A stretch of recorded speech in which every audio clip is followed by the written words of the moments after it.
A recent survey revealed something shocking. Despite over 200,000 people moving to Washington state in 2023, the state lost a net of over 2,600 residents that year. And it's been losing population since 2020. So why are so many newcomers hitting pause or packing up? Imagine trading a lifestyle of low cost of living, reliable sunshine, and a bustling social life for sky-high housing prices, persistent rain, and a strange social cloud that just can't be defined. Every year, thousands of people move to Washington state to hope to make some new beginnings, but they quickly regret it. So let's break this down. Washington state is a magnet for young professionals, outdoor lovers, and tech industry workers. From the rugged coastline to the alpine wilderness, the state has a natural beauty of abundance. And cities like Seattle promise booming economics, progressive policy, and high-paying jobs. But beneath the glossy brochures and curated Instagram feeds, there is a sobering truth. Many who come to Washington state are a little bit disillusioned and they're leaving. Let's explore the main reasons behind this growing trend. Stick around because I'm also going to let you in on a little secret on how to avoid most of these downsides when moving to Washington. Western Washington is infamous for its cloudy, damp climate. Seattle alone averages over 150 days of precipitation a year, almost 5 full months of drizzle, mist, and gray skies. But it's not just all about the rain, it's also the lack of sunshine. Seattle gets around 2,000 hours of sunshine annually. Compare that to cities like Denver that gets well over 3,000 hours, or even New York that gets 2,500 hours. The results is seasonal affective disorder, or SAD, is disproportionately common in the Pacific Northwest. The University of Washington did a study and found significantly higher rates of depression during the long, gloomy winters. This has a serious mental impact, and in 2024, nearly half the young adults in the Puget Sound region reported feeling lonely or isolated. Some cited that the weather was the direct contributor. One of the most cited regrets from transplants is the cost of living. Despite the lack of state income tax, Washington state compensates through really high sales tax, up to 10.25%. Property taxes and hidden fees, the result is surprisingly expensive lifestyle. The median home price in Washington state is $628,000. But this is really offset by King County or the Seattle metro area, where the median home price is over $857,000. Compare this to the national average price, which is around $430,000. Even tech workers with six-figure incomes find themselves burdened. For those without high-paying jobs, the math simply just doesn't work. Utilities, groceries, and gas prices are also higher than average, compounding financial strain for families and individuals alike. On top of all of that, Seattle's infrastructure has not kept up with its growing population. The region ranks amongst the top 10 worst for traffic congestion nationwide. On average, drivers lose over 55 hours per year sitting in gridlock. Public transportation is expanding, but it's still limited. Commuting from suburbs like Bellevue, Kent, or Everett can take well over an hour each way. Factor in things like rainy weather and limited roadways, commuting becomes a serious quality of life issue. Major infrastructure projects like Sound Transit light rail expansions are often delayed, over budget, and really unlikely to offer any relief soon. Perhaps one of the most unexpected struggles for newcomers is the social isolation. Especially in the greater Seattle area, there is a well-documented phenomenon known as the Seattle freeze. It describes the experience many transplants have. Locals are polite but distant, friendly on the surface but difficult to connect with in a meaningful way. And a 2024 poll by the Seattle Times found that over 60% of new residents had difficulty making friends, and nearly 40% felt socially disconnected within the first year.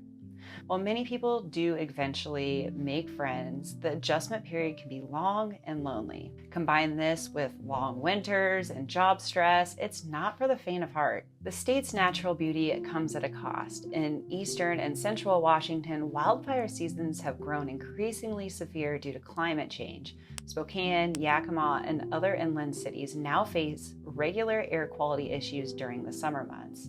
In contrast, Western Washington deals with a different challenge. The consistent moisture and older home stock often lead to black mold problems, especially in basements and poorly ventilated homes. Additionally, coastal communities face flood risks due to rising sea level, inland drought and water management issues are growing.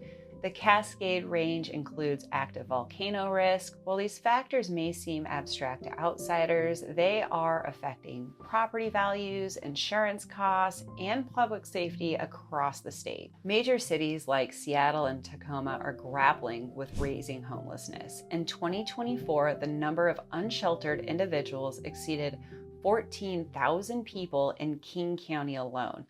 Public frustration has grown as tent encampments appear in parks, under bridges, and near schools. Crime, especially property crime, has also risen. Vehicle theft, burglary, and vandalism is a widespread concern. While violent crime rates are pretty modest compared to some cities, perception of safety have declined and public trust in law enforcement is low. These issues complicate urban life, making once charming neighborhoods feel unsafe or unstable to newcomers. Washington State often boasts about having no income tax, but the headlines hide a more complex reality.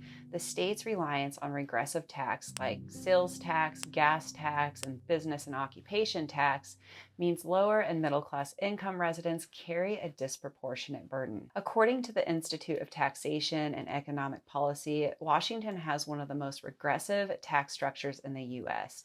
The bottom 20% of earners pay over 17% of their income in taxes, while the top 1% pays less than 4%. This stealthy tax setup frustrates many who move here expecting some tax relief, only to find out their purchasing power sharply is eroded by everyday expenses. While Washington State boasts stronger higher education institutions like the University of Washington and WSU, K-12 public schools quality really varies dramatically depending on the district. Suburban areas may have excellent schools, but urban and rural districts struggle with underfunding and high student-to-teacher ratios. Healthcare access is a mixed bag too. While major cities offer top-tier hospitals, rural areas are often underserved.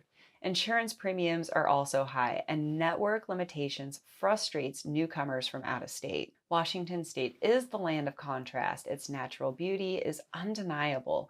It's economically thriving in certain areas. Its progressive values and environmental policies attract a particular demographic. But beneath the surface, the state is grappling with deep challenges: rising costs, mental health strain, infrastructure lag, and social disconnection. Many who move here with high hopes find the adjustment far harder than expected, and some leave within just a few years. While much of the frustration and regret stems from relocating to the Seattle metro or Western Washington, a growing number of people are discovering an alternative. Central Washington, stretching from Wenatchee to Yakima down to the Tri-Cities, Central Washington offers a dramatically different experience.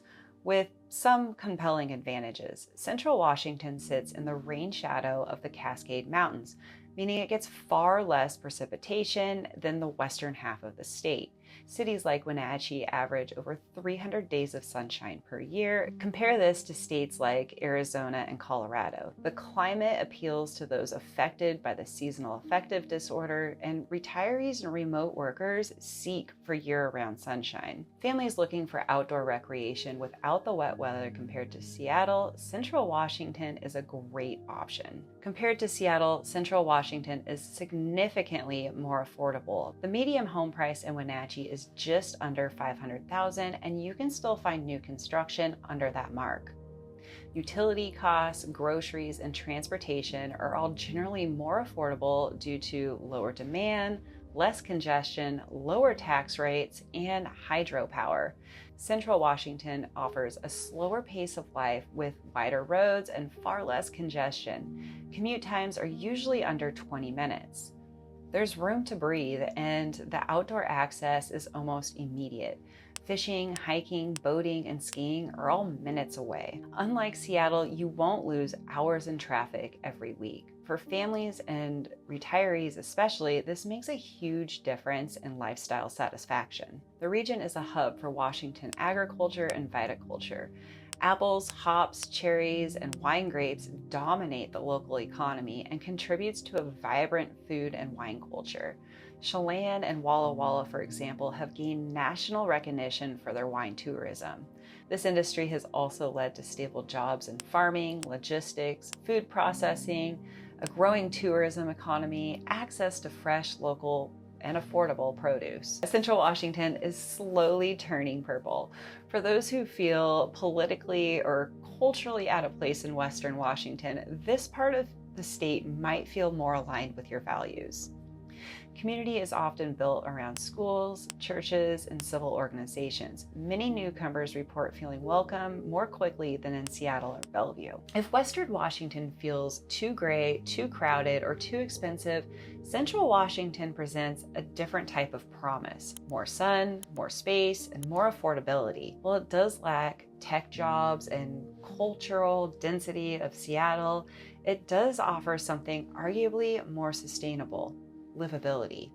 Of course, it's not perfect. Wildfires and access to specialized healthcare can still be a challenge, but for many, Central Washington offers something of a refreshing middle ground.